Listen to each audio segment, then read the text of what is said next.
Today, we're going to talk about something a little different, but it's not completely unrelated to mental health because, as we know, how you do one thing is how you do everything. We're going to talk about how to attract the perfect partner into your life. So, for starters, yes, the law of attraction is real, and it's also just another word for karma. What goes around comes around, what you are, you attract. I didn't make the rules. That's how God created the universe.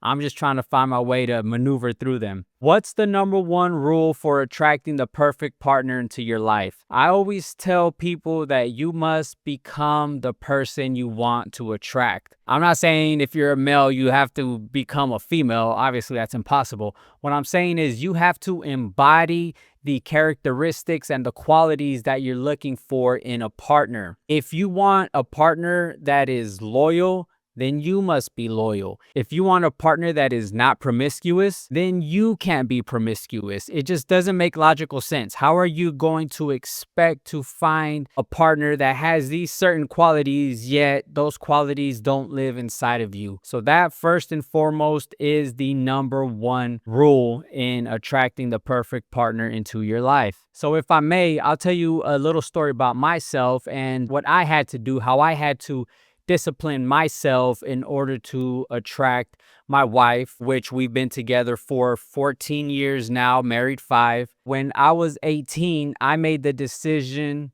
to stop smoking weed and to be celibate. The weed part was easy. I had cut that out for about 2 years, no weed from 18 to 20 or so. And the celibacy part, I'll admit I wasn't perfect, but for the most part, yes, I did not sleep around with women. So I had to discipline myself for almost 2 years of celibacy, no smoking weed, was cutting back on drinking. I wasn't drinking heavy like that. It wasn't easy. I had to transform my thinking. I had to discipline myself. That's where I started to learn self-discipline, self-care. I had to implement those things because I knew that I wanted to attract a partner into my life that had those qualities. That's number one. You have to embody the characteristics and the qualities that you want in a partner. Number two, you have to be patient. It's not going to come overnight. And the first person that you meet is not going to be that perfect partner. You might have to, go on a few dates with different people just to fill them out and see where it goes. It's going to take time. You might think you have found a partner just because you get butterflies and on the first day you think everything is beautiful. That doesn't mean that you guys were meant to be together. And that's fine. You move on. You have to please be patient and have faith. I forgot to mention this. First and foremost, you have to have faith and trust in God that it is possible for you. God will make it happen for you, but you have to earn it. You have to deserve it. You have to put in the work.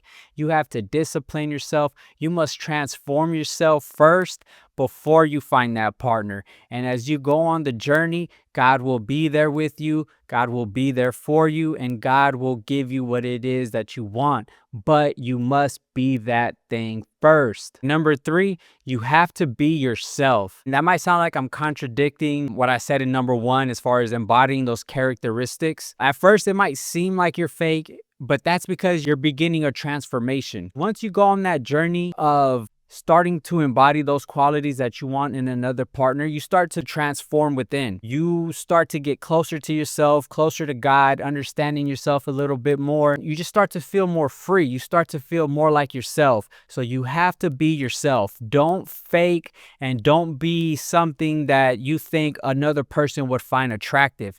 It's not about what that person wants or what they find attractive. It's about you being you and embodying the characteristics that you want in a partner. And it's not all about looks. It completely is not. If you're going in it for the looks, you are going to be miserable and you're never going to be happy. You're not going to find that perfect partner. Once you start to discover yourself more and start to understand yourself a little bit more, you'll just slowly start to come to the realization that it isn't all about looks, because you start to accept yourself for your looks and with your flaws and everything that's wrong with you. And you start to realize, hey, I'm not the most beautiful person in the world. So why would I be looking for the most beautiful person in the world? Like I said, it's a transformation. It's a process. You start to discover yourself. You start to get closer to God, and you start to accept yourself for who you are. And you realize, hey, I'm not perfect. And I have this ego that makes me think that I am, and I need to work on myself, and I need to transform. I need to better myself so I can find that partner, so I can be a good partner for that person. But you must be good for yourself first. That's where it all starts. It all starts within. So that's why I say it's not unrelated to mental health, because we all know that your mental health starts within. It's how you feel about yourself, how you feel about life, about God. So it all starts within. If you can work on yourself and transform, I guarantee you will find that partner. But you must do it with faith, discipline, and patience. So that's my spiel. A couple things that I learned on my journey in my love life, finding my wife. Drop your comments below. What do you think? Is this all hoopla? Law of attraction is fake, so people just get lucky? I don't know. You tell me. I feel like it is possible, but it all starts within. Thank you for stopping by. I'll see you on the next one. Peace.